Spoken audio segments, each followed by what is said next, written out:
Educated అండి. Is a lecturer, మామూలుగా కాదండి. అహనా పెళ్ళంటే యాక్ట్ చేయడానికి వచ్చినప్పుడు ఈజ్ ఎ లెక్చరర్ అండి, మామూలుగా కాదండి. కాలేజీలో ఈజ్ ఎ లెవెల్. అదే చెప్తూ ఉంటే ఈ పాత్ర అది కాదులే అని చెప్పి బట్టలు దించి ఐ మీన్ కాకి లాగు వేయించాం, అది వేరే విషయం. కానీ ఆ పాత్ర అప్పటికి ఇప్పటికీ ఎప్పటికీ గుర్తుంటుంది. సో పాత్రలు, కథలు అలా తీసుకుంటే గనక సహకుటుంబానాం కథ 48 సంవత్సరాల్లో నేను ఇంతవరకు ఎప్పుడు వినలేదు, చేయలేదు. అంత మాత్రం నువ్వు వెంటనే కాలర్ ఎగరే అదేం అక్కర్లా. ఒక అద్భుతమైన కథ సింగిల్ లైన్లో చెప్పేస్తా. బోరు కొడుతున్నాను బ్రహ్మ, ఇంకొక 2 నిమిషాలు అంతే.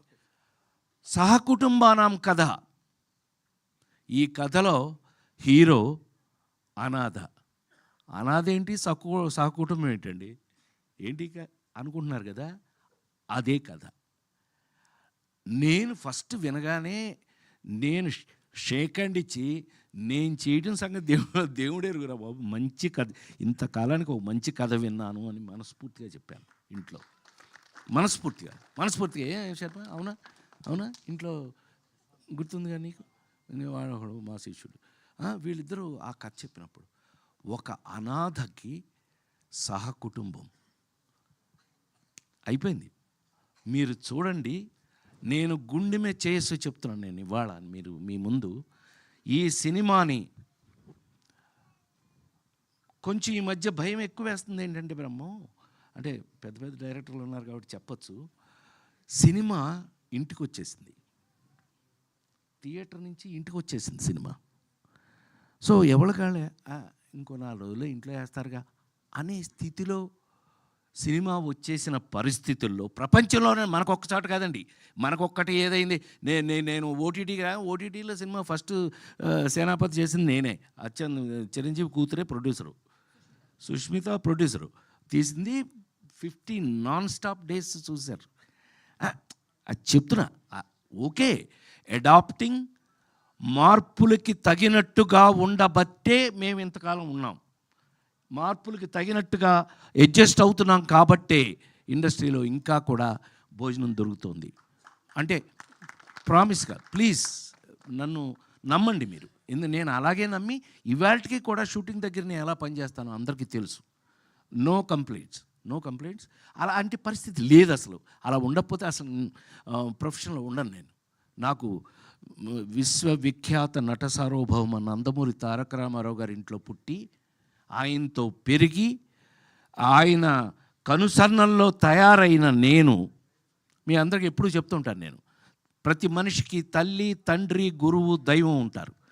నన్ను కన్న తల్లి తండ్రిని వదిలేస్తే నా గురువు, దైవం 2 నందమూరి తారక రామారావు గారు. నన్ను తయారు చేశారు ఆయన, అలా తయారు చేశారు. ఇండస్ట్రీలో అలా ఉన్నాను, ఇప్పటికీ అలాగే ఉపయోగపడుతున్నానేమో అనే డౌట్ అప్పుడప్పుడు వస్తూ ఉంటుంది నాకు.